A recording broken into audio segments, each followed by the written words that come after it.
what you want to do is take a group of remedy, study them very well, and compare them with the other less known remedy. So then they all fit. You can easily, if you learn a new remedy, you can easily fit it in the remedy you have already studied. Essentially, what is recommended is that you study 12 acute remedy and 12 chronic remedy. And the plan that I've devised for this class is here in the first page of your notebook on the lecture one. We start with sepia. See, all the bold remedies are the 24 remedy that I suggested. 12 acute and 12 chronic. Here they're mixed. I didn't do 12 acute and 12 chronic. I mixed them. Okay, so they're mixed. So like sepia would be considered a chronic remedy, so is lycopodium. Nux would be an acute. Arsenicum could be either. Aconitum, typically an acute remedy. Belladonna, an acute. Brownia, an acute. Calibic could be either. Nitramur, chronic, and so on. But try to remember, acute and chronic is arbitrary. It came from when people did proving on themselves. When they did proving, it was either short-acting, the effect of the proving was lasting just 2 or 3 days, or it lasted 6 weeks. If you look some proving, it'll say 60th day of the symptom develop on the 60th day. So this would be like more, the long-acting remedy will be more indicated in chronic disease. However, all chronic remedy will be indicated or be useful in acute, and all acute remedy will be used in chronic cases for chronic problem.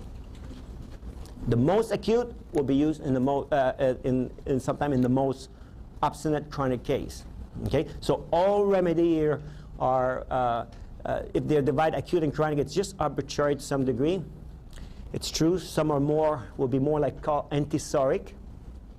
And it's important the term antipsoric is obsolete in relation to psora, but the concept of a remedy that brings back skin eruption, skin eruption, or brings back eruption to the skin, is a very, very important concept that Hahnemann used to develop the Mathematica of the chronic remedies.